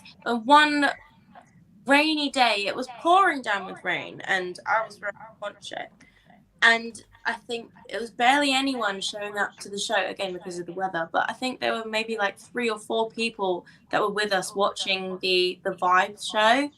And they just gave the greatest amount of energy joining in with us, dancing in the rain. And I just felt so like grateful and happy that they were there with us, giving us their full energy as well. It was just, a great moment, since it made me appreciate that, we get to just have fun out here in the rain and dance and do whatever. And I got to do that with a guest who was giving the same energy. So that was great. That's one of the cool memories I've got so far. I'm going to have to say that for me, you've given me one of my best memories from Thorpe Park, because that I will never ever forget that, because it was out of character for me to do it, and you were just brilliant. I was swept up in your energy to do that, and it will always be, I still look back at it now, and I've got it saved from the different angles, because obviously my friend filmed it from a couple of different angles, and then I've got a couple of bits of it as well, and I've sort of clipped it all together into one sort of, I think it's about a 1.5-minute video, and it's very much I like watching it back and going, I remember that. God only knows what I was doing, but I love it, and so you've given me that memory, and I think somebody else was saying about, they thanking you guys for the memories that you've given us as guests, because a lot of us have got memories with you guys. As I said, for me, the photo with Luke at Mardi Gras, the dancing with Vanessa, Mia and Cara, we'll have to create a memory of some description. Okay? One of you can have Carnival, one of you can have Fright Nights. I'm going to be at both. I don't mind which is which, but we'll create a memory. I would consider this being a memory as well. Oh yeah, It is, definitely. yeah, absolutely, yeah. Yeah. And this, what I love about this is committed forever on my channel, and I do go back and rewatch episodes, because it is nice to relive moments like this, and I'll have to get you back on again anyway.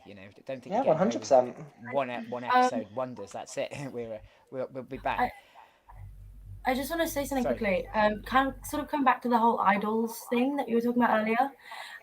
There was I think she's watching Liz. She came on Park, and Elsa's characters for glam are very about loving yourself, being bringing in your inner darkness to so you can stars shining, something like that. I can't remember. But basically being embracing your inner fabulous, your inner glam. And I caught her taking pictures where it was just hiding face, and I was show your face, show you, well, you're beautiful, she's beautiful, and stuff like that. And she started getting really emotional about it, and I was just I've ended up taking on a kind of a mom role within the entertainment team, because I am one of the oldest people here, and it was moments like that where I can boost someone's confidence, and when I wish I had someone to boost my confidence when I was 14 years old. We all went through it. We all felt like the world was against us, and knowing that I could be that person for that person, being you're beautiful, you're a beautiful young woman, and I can't wait for you to grow up and find your confidence and find it in yourself to be your true self without having to hide it. And I just wanted to put that out there, because I feel like it's so important to share that. Come back to the mental health chat that we had earlier. And stuff like that's brilliant. That is fantastic. It's really important to share that, and that I know if we can make you guys feel like that, please, everything. Yeah, and you do. You probably don't.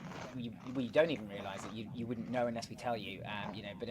But it is very much. It's a lot of us. A lot of the people I know, certainly within the community, have various mental health issues, and it can be little things like, obviously the day I was there doing my theme park challenge, I was having a good day, but that day was very much elevated, and I've now got a memory. I've now got memories that are happy memories that I can look back on, and laugh at myself. But that laughter is genuine, happy laughter, and it's brilliant, and it's as Sophia's saying here, it's thanks to you guys for that.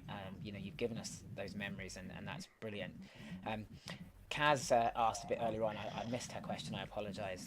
Now I'm going to go back to it, because she's very much a dark rides person. A favourite dark ride? Dark ride.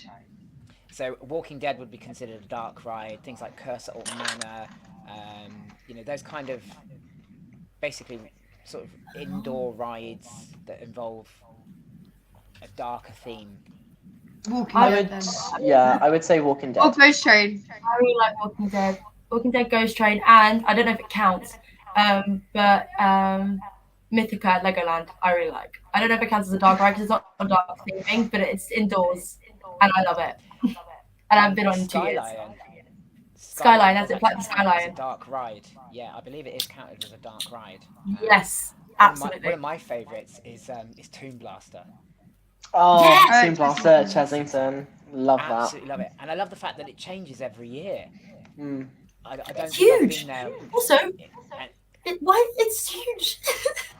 it is absolutely. I got stuck on it. When was it? Christmas? Not Christmas just gone. The Christmas before, I think it was Christmas, or it broke down, and they turned all the lights on while we were round by the I think it was the Cobra's Head, and it's absolutely enormous. You don't. I definitely realise. Tomb Blaster for me is definitely the TARDIS. On the outside you think it's just going to be a small little thing, and you actually forget that you're in there, and when you come off you're like, wait, I wasn't in there. It's so bizarre to me how it works. Yeah, yeah, it's unbelievable, isn't it? That, you know, it's massive, and it is literally like the Doctor Who's TARDIS. You know, you can't you from the outside it's given the impression, because I think it goes on beyond the fence, doesn't it? Yeah. To the side, but you don't realise that. It just looks like it's actually quite a narrow building, Yeah. quite longish but narrow. And then when you get inside, you're like, whoa, this thing's absolutely massive. And it's been one of my favourites for a long time. You know, it's so that's definitely definitely one of mine. And as I said, and the fact they change it every year, only small, sometimes small changes, sometimes bigger changes, but they keep it fresh every single Yeah, it's year. nice. And I love going back for that, and it's one of my son's favourites as well. He loves the fact as well now that he beats me with guns, scoring higher than me for the last twice that we've done it. So yes. There was another question I just want to quickly flip back. I've got to find it again now. It was something about which here we go. What would be your dream theme park to perform in? I'm in my Thorpe dream Park. theme park. Yeah, I actually am. It's There's no management watching, guys. It's okay. no, like No, I generally, I'm as a joking, kid, I am joking. like as a kid growing up, I was like, I never thought that I'd ever work at a theme park until I joined, and I was in retail admissions, like I said at the start, like, and being able to perform somewhere where I've made lifelong friends, like I have a relationship because of Thorpe, like it's such a dream place for me, and it's something that I will always have in my heart, and like, yeah, it's definitely my dream theme park to work at. Yeah, so I obviously, as I stated at the beginning, I was at Legoland for 6 years, and throughout those 6 years, I was always auditioning for their Lego Friends offering. And for whatever reason that they could come up with that year, I was not good enough. And you can only hear that so many times. And hearing that I was good enough, not just to dance, but to also sing at Thorpe Park last season, I went, oh, okay, here's somewhere that actually kind of sees my talent. All right, maybe I am good. And coming to this place where not just the management, but the people, we all appreciate each other's talent, whether we've come from training or not, whether there's a girl that works with us at 18 or 24, 25. Yeah. You know, we all there's no boundaries or barriers. No, we are all there to support each other, and we all have the same talent. We're all there for the same reason, and it really, it's the most supportive place I could be, coming from somewhere where being a dancer was an elitist thing, because that's what it was at Legoland. It was this elitist vibe, and you could only really do it if you were, you know, if you had already been on the West End, or if you were best friends with the managers. Like that's what it was. And coming to somewhere where it is purely talent, you know, and they go, how is this person good at what they do? Like even if you just like, I think even in the Fright Nights auditions especially, like none of us knew how to scare act before. We all learn it in the audition, and I think they'd say in the application, like, as long as you have an enthusiasm and an openness to learn, that's all they care about. And obviously potential, but like they're not expecting you to be the next big thing when you're auditioning. In 2021, when I auditioned too late for Fright Nights. I had to do it as self-tape. I'd never scared before, and they said, please send a minute-long video of you doing a creep, of you doing like a creep up to the camera and then an impact scare to some creepy music. And I went, what on earth is this? Luckily, a lot of my friends had auditioned for Fright Nights, and I'm pretty sure most of them were in Lycan or Amity that season anyway. And they managed to kind of, especially Cody, he helped me a lot for it, and he was like, do this, do not say boo, do not like say anything really cliche. If you can make a creature noise, make a creature noise, and try and make yourself look as weird as possible. Cara, just like I completely agree with what no, I'm was pretty saying. sure I deleted it very quickly. No, but yeah, I completely I think agree I've got it unlisted on YouTube somewhere. Wait, I'll find it. I need to see that now. You have to share. You've got to share. Like, as I was just saying, like I completely agree with what Cara was saying about like the talent that people have, like especially like myself, like I'm someone that's not had any professional training, and like I come in day to day and I believe that I'm still on the same level as all these people that have had training. And it's so nice to be in an environment where they want to be able to teach you and be able to take you on this journey and take you on a trip. Like when I started Ents last year and for Mardi Gras to where I am now is a completely different level of like skill that I've learned just from them, like the people around me, to what I probably would have learned if I went to a college. And I'm so grateful I didn't go to a college, because I was able to find myself on my own rather than that pressure of you have to do it this way or X way. And like the amount of talented people that are with us right now as well, like as Cara said, that do have training and don't have training, it's such a massive wide range of different skill sets, like different personalities, like everyone is always working with each other to get on the same level and always work together like this rather than like this. Yeah, no, and I think that's amazing. And I did actually see, because obviously, I hope you don't mind. I've snooped through all of your Instagrams. It's called research. And Cara, I was actually almost reduced to tears by that post when you. I think it was when you got the job at Thorpe Park, and you said it had saved you basically because you were questioning everything, and I was like, oh my God, I'm so glad that they recognise that talent and that you are now there where you are, because it would have been a loss. It would have been, if any one of you guys had not got to where you are now, we'd all be slightly poorer for it. So but yeah, it really did hit the emotions on that one. I'm not gonna lie, to the point where I you really want to reach out to somebody and give them a big hug and say, oh my God, I can't believe you had to go through this. And it just because I've been there and I totally got where you were coming from with it. And so, it's great 20 that you've all got that. And 2021 was a really rough year for me. I was in my third year of college. I mean, it was a rough year for everyone because we had just come out of COVID. But I was in my third year at college. I was in what I didn't know was my final year at Legoland. And I was getting told, I wasn't being told, but the way that they were only letting me audition for certain characters in third year shows was very much like, you're the comedic sidekick who doesn't do a lot of singing and doesn't do a lot of dancing. And then also at Legoland being very much like, sorry, you are just slightly not good to do it, which was basically the feedback I was getting. And when you hear that for 6 years of your life, you really do start to go, hang on, maybe I'm just not good, and maybe I've chosen the wrong career path. And coming to Thorpe Park was the best thing that ever happened to me, and I will hold that to my heart until the end of my days. It was the best thing that could happen to me was coming here.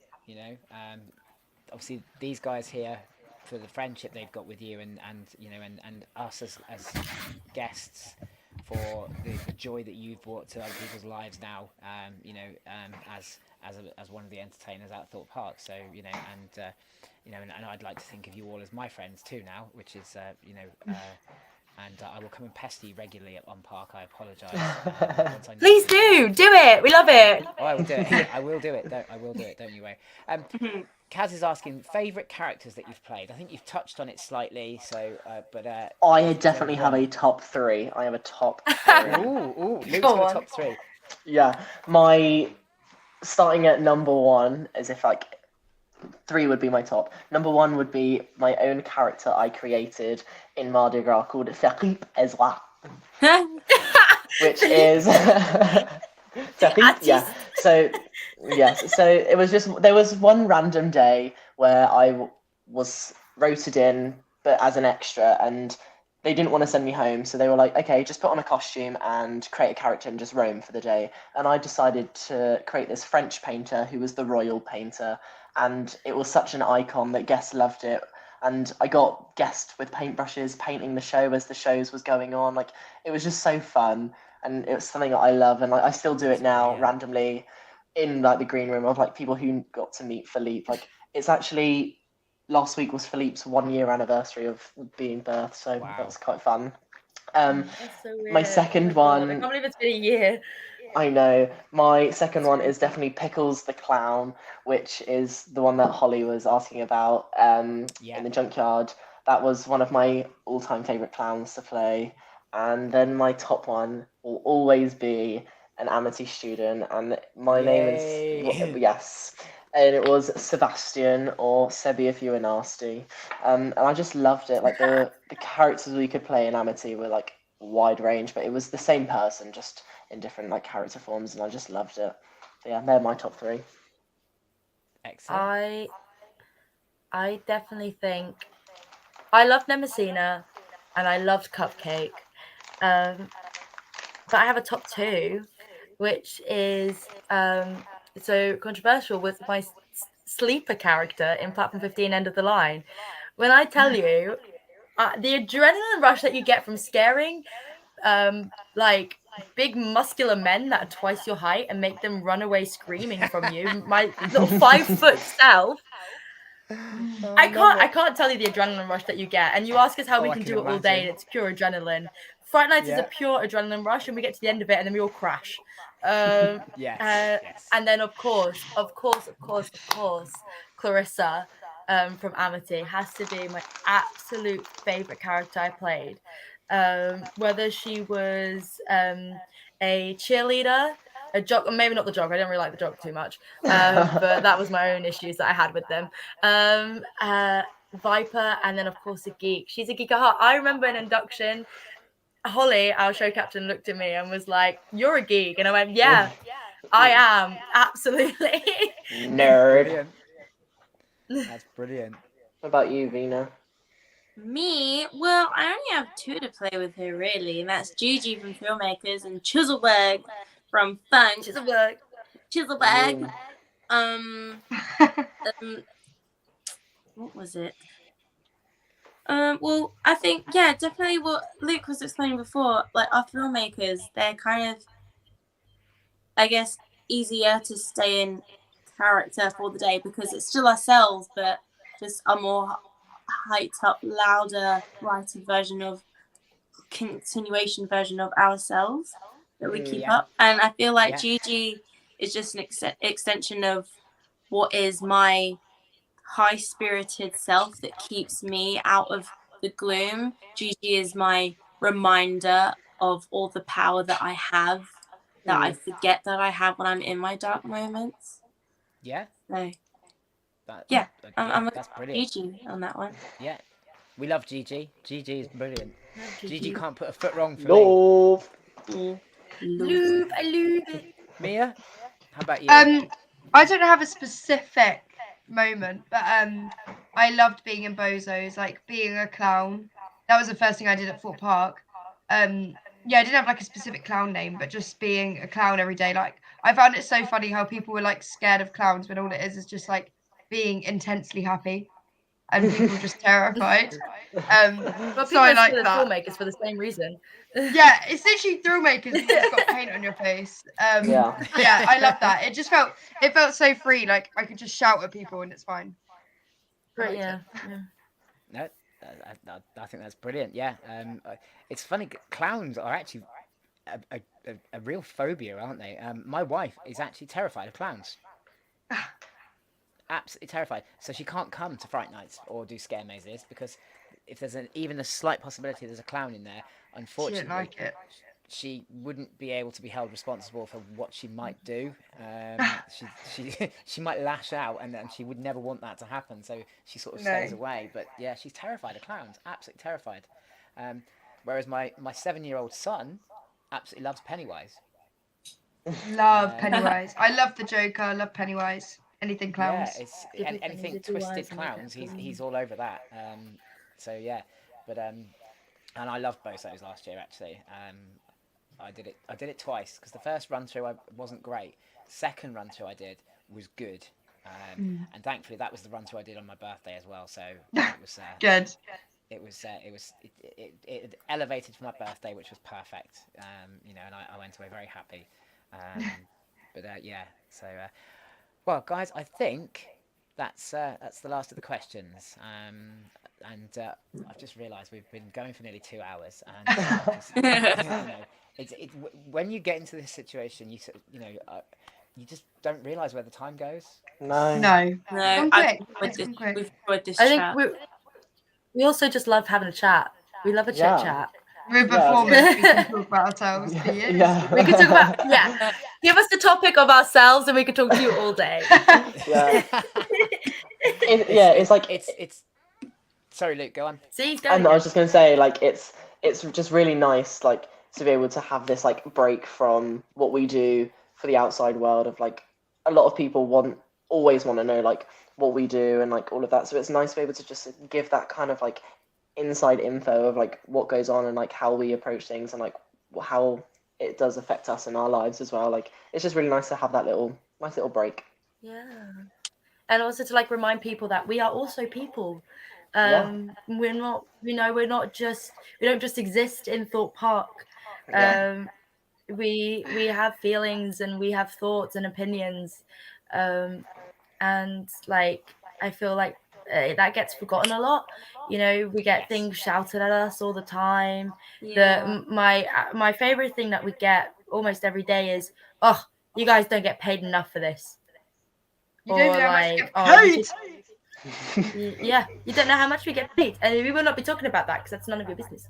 No. But it's just like, it's nice to kind of make people realize, oh, these are performers that are doing something that, you know, they've worked really hard for, whether it's from self like I don't know what the word is, but like self-rehearsing, like practicing, like building up those skills, or training. And we've all worked really hard to be where we are, and put in countless hours. And I feel like people can forget that when they don't see it behind the scenes. They only see us, you know, being all happy and smiley. Agreed. They don't see the stressed out 4 swings for Mardi Gras going to every single rehearsal. But this was one of the reasons why I wanted to do tonight, was because I wanted to give people that, you know, look, they are the characters, but they're not the characters. They are these people. You know, and these amazing people are what bring these characters to life. And I think also the flip for me was I hoped, and I think the live chat has very much done that for me tonight. That it would show you guys what we think of you as well. I mean, you know, obviously we try and tell you on Park as and when we can, but you know, people tell people that they're wonderful all the time and don't necessarily always mean it. You know, sometimes it's just paying lip service to people, but hopefully you've seen tonight from the people in the chat, you know, that how you've touched people in that way, you know, and that you can go away thinking, you know, our job, not that you think that your job isn't valuable anyway, but hopefully you realise a bit more how valuable you are to the theme park community, you know, and what the number of people that you've touched. I mean, the fact that at one point tonight there was 30 people tuned in to this show tells me how popular you guys are and how much people wanted to be here and learn about you as people, you know. And hopefully we can all go away now and you know, I had no idea that Gigi wasn't Vanessa's real name to begin with. You know, But you thought my name was Gigi, Crazy Claire. Well, this is the thing, you see. You know, but what I love is that I love Gigi, but Vanessa's even better. You know, and I love Clarissa, but Cara's even better, and you know, and just you guys, I love the fact that I've got to know you as people. And that I can come to Thorpe Park now, and you know, and as I say, hope you know I count you all as friends now. You know, whether you like it or not, you're my friends. But I can come to Thorpe Park now and talk to you guys because I struggle to talk to actors in parks. I really struggle with it. It's part of my anxiety is that I can't get over that barrier. So you know, that's helped now, and it's going to be lovely for me to be able to swing by. But equally, if any of you guys ever want somebody to talk to, please feel free to message me. Thank you. Because Thank you. it's important that we all talk to each other. And I know you've got each other, but sometimes, you know, you just want that extra person outside of the circle who can maybe give a different perspective. So please don't ever feel that you can't message me if you just want to chat. You know, even if you just want to talk absolute rubbish to somebody. My DMs are always open, and you know, or you can Instagram call me, or whatever you need, you know, and I'm always there to hopefully help people if I can. Thank you. you. But I've loved tonight. I've absolutely loved it, and all the feedback I'm getting already is that it's been an amazing show, and people have loved it, and they've really enjoyed talking to you guys and hearing from you guys, and you know, and so thank you so much for coming in tonight. Thank You're you very for welcome. inviting us. Thank Thank you you. for having Yeah. us. This is so fun. It all sort of mushroomed from me asking Vanessa to come and have a nervous chat, to all of a sudden I'm like, whoa, I've got all these people coming in now, and it's absolutely amazing, and I've loved absolutely every minute of it, and we could talk for another 2 hours because there's so much more I want to know, and we'll have to grab We'll you have on To the phone next now and We'll then. have to do a podcast. part Yes. two. We'll have to do a Part part We two. will two. have to. We absolutely will have to, because Like the video if you want a part 2. Yeah. absolutely. Can you like Like me? and subscribe. be Like my, and YouTube subscribe if you want a channel. part two. You need to be my YouTube promoter. You really do. Do a I think, KPI if you want a part two. yeah, absolutely. Maybe that's what I'm going to do on Saturday now. I'm actually going to record me doing a KPI, and I'll share the video with you. And I'll make it on YouTube as well, because I think that'd be really funny. Right, guys, I'm going to let you go. As I said, thank you for giving up your time. I know you're probably all No working worries, no tomorrow, worries. No, thank you for having us. Yeah, I've enjoyed It's tonight. been amazing. Yes. We'll I've see really you appreciated it Saturday. and loved it. You will, absolutely. I'm there on Yes. Saturday. Looking forward to another ghost train, but even more so to get some more Mardi Gras in. Yes. That's what I really want on Saturday, is Mardi Gras vibes. So I even put my We'll beads get all on the today, look. pictures. All the videos. These Yes. from last like, year. oh, I've no, had my them a AirPod. year. Mhm. So Lost my AirPod. cool. Found it, All yeah, right. it's Well, fine. I should let you go, guys. Thank you so much. Thank and you. No worries. I look forward to seeing you on Saturday. Yes. Take care for now. Thank you. Bye. Bye. Oh, I don't know how to leave.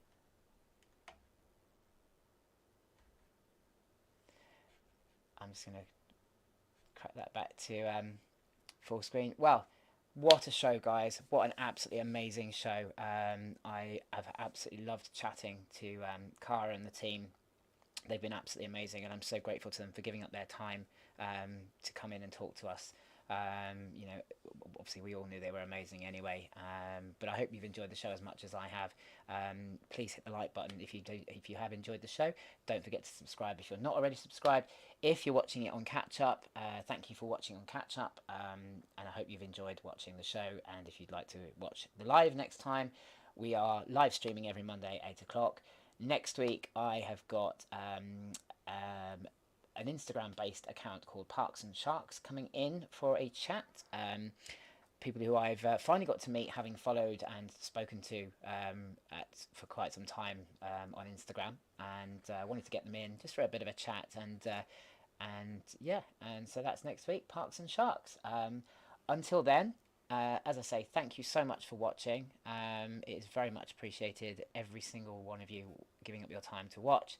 And I look forward to seeing you on Monday at 8 o'clock next week. Until then, take care and bye.